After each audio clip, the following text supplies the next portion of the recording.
ನನ್ನ ಮಗಳಿಗೆ ಬಂದಿರೋ ಕಷ್ಟ ಯಾರಿಗೂ ಬರಬಾರ್ದು, ಅದನ್ನು ಮಾತ್ರ ನಾನು ಕೇಳ್ತಾ ಇದ್ದೀನಿ. ಹಿಂದೂಗಳೆಲ್ಲರೂ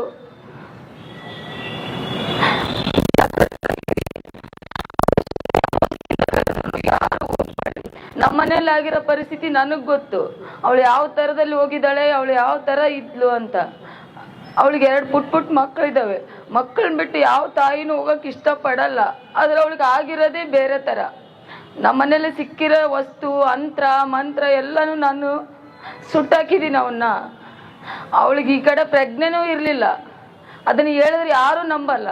ಆಮೇಲೆ ಕಮೆಂಟ್ ಹಾಕ್ತಾರೆ. ಕಮೆಂಟ್ ಹಾಕಿರೋರಿಗೆ ಯಾರಿಗೂ ಏನೂ ಗೊತ್ತಿರಲ್ಲ ನಮ್ಮ ಮನೇಲಿ ಆಗಿರೋಂಥ ಪರಿಸ್ಥಿತಿ.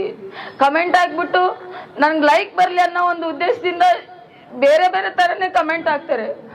ದಯವಿಟ್ಟು ಕಮೆಂಟ್ ಹಾಕ್ಬೇಡಿ. ಯಾಕೆ ಗೊತ್ತಾ, ಹಿಂದೂಗಳೆಲ್ಲರೂ ಜಾಗೃತರಾಗಿರಿ. ನನ್ನ ಮಗಳಿಗೆ ಬಂದಿರೋ ಪರಿಸ್ಥಿತಿ ಯಾರಿಗೂ ಬರಬಾರ್ದು. ಅವಳು ಮಾಡಿರೋ ತಪ್ಪೇ, ನಾನು ಒಪ್ಕೊಂತೀನಿ. ಆದ್ರೆ ಮಕ್ಕಳನ್ನ ಸಾಕಷ್ಟು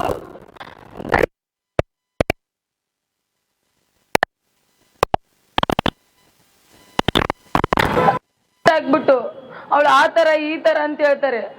ಆದ್ರೆ ಕಮೆಂಟ್ ಹಾಕಿರೋರೆಲ್ರಿಗೂ ಕೇಳ್ಕೊಂತೀನಿ, ನಿಮ್ಮ ಮನೇಲಿ ಹೆಣ್ಮಕ್ಳು ಇರ್ತಾರಲ್ಲ, ನೀವು ಒಂದು ಹೆಣ್ಣಲ್ಲ, ಅವಳ ಬಗ್ಗೆದಾಗ ನೀವು ಮಾತಾಡ್ತಿರಲ್ಲ, ಅವಳು ಮಾಡಿರೋ ತಪ್ಪೇ, ನಾನು ಒಪ್ಕೊಂತೀನಿ.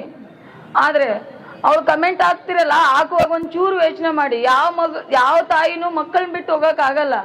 ಅವಳು ಮಕ್ಕಳ ಮೇಲೆ ಪ್ರಜ್ಞೆ ಇಲ್ದಂಗೆ ಹೋಗಿದ್ದಾಳೆ, ಗೊತ್ತಾ.